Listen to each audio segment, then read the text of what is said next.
Luka Doncic may nakatagong bonus sa pagpirma ng kontrata sa Lakers.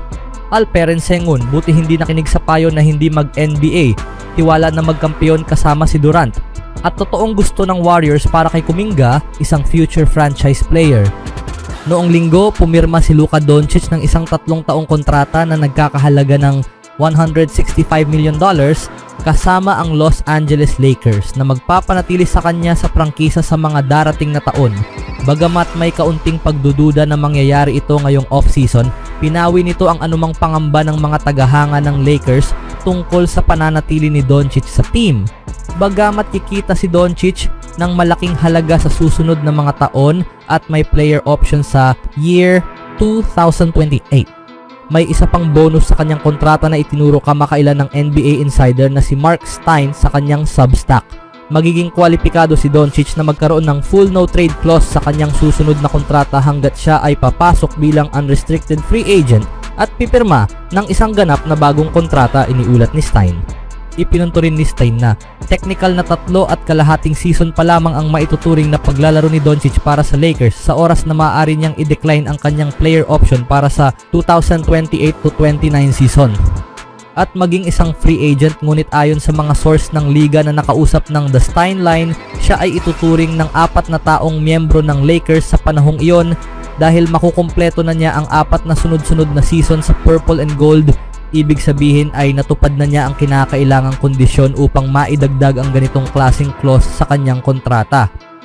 Isang malaking commitment mula sa Lakers. Kung may isang manlalaro na karapat-dapat sa ganitong kalaking commitment mula sa isang prangkisa sa hinaharap, si Luka Doncic iyon, maliban na lang kung ikaw ay tagahanga ng Dallas Mavericks. Maayos naman ang naging performance ni Doncic sa Lakers sa huling bahagi ng nakaraang season, ngunit lumitaw muli ang mga alalahanin tungkol sa kanyang timbang at kondisyon, lalo na sa pagkatalo ng koponan laban sa Minnesota Timberwolves sa playoffs kung saan madalas siyang kapusin sa hininga sa mga crucial na sandali ng dikit na laban.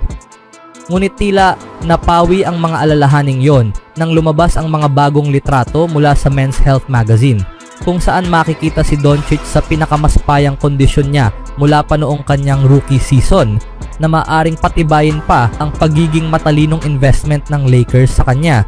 Sa anumang kaso, inaasahang ilalabas ang opisyal na schedule ng Lakers para sa kung saan makikita si Doncic sa pinakamaayos na kondisyon niya mula pa noong kanyang rookie season to 2025-26 season sa katapusan ng buwang ito. Anong masasabi nyo kay Doncic, mga kaibigan? Sa ibang balita naman, kung tatanungin mo ang alinmang manlalaro ng Houston Rockets kung gaano sila ka-excited na makasama si NBA superstar Kevin Durant sa darating na season, halos lahat ay magbibigay ng parehong sagot. Puno ng tuwa at papuri para sa kanilang future Hall of Fame na kakampi.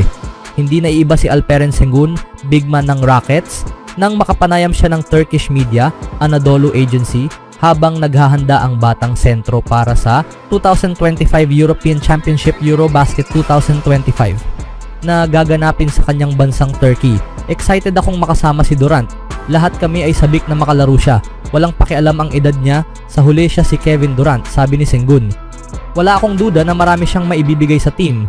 Napaka-experience niya at marami kaming batang manlalaro. Sa tingin ko, bubuksan niya ang laro para sa amin.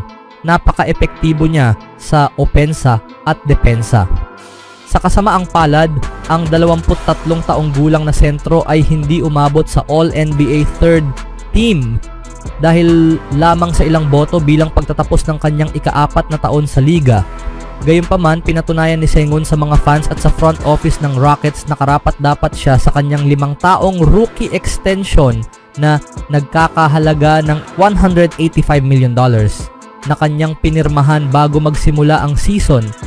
Sa kanyang panayam sa AA, binalikan ni Sengun ang kanyang paglalakbay patungong NBA at inamin kung gaano kahirap ang manatili sa liga matapos makapasok.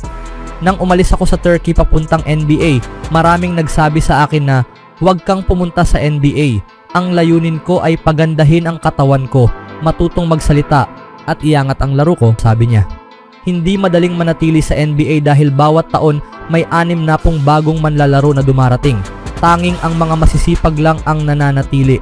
Dahil dito, nakatuon ako sa pagpapabuti ng sarili at ng laro ko bawat taon. Sa pagpasok niya sa kanyang ikalimang season sa NBA at may karanasan na sa playoff basketball, determinado si Sengun na ilagay ang Rockets sa kontendahan para sa kampyonato, at dahil sa mga hakbang na ginawa ng Houston front office ngayong offseason, posible na itong maging realidad. Hindi lang dahil sa pagdagdag kay Kevin Durant, kundi pati na rin sa pagkuha ng mga veteranong gaya ni Dorian Finney-Smith at Clint Capela na tiyak na makakatulong sa kampanya ng Rockets para sa inaasam na titulo ngayong season. Ang layunin namin ay ang kampeonato, lahat ay gustong makamit ito. Sana ay maibigay namin ito sa lungsod ng Houston. Sagot ni Sengun nang tanungin ukol sa mga layunin ng Rockets ngayong season. Sa tulong ng isang loaded roster kasama si Alperen Sengun at ang kanyang bagong kakampi na si Kevin Durant, handa na ang Houston Rockets para sa isang matagumpay na season at determinado silang lumaban para sa NBA Championship. Anong masasabi nyo sa lineup ng Rockets mga kaibigan na may Sengun at Durant? Sa sumunod na balita naman, hindi masyadong nakatanggap ng interes ang Golden State Warriors sa isang posibleng sign and trade para kay Jonathan Kuminga. Isa sa mga kuponang interesado ay ang Sacramento Kings, ngunit dalawang alok na mula sa kanila ang tinanggihan na ng Warriors. May isang particular na pagbabago na maaaring magtulak para matuloy ang trade na ito.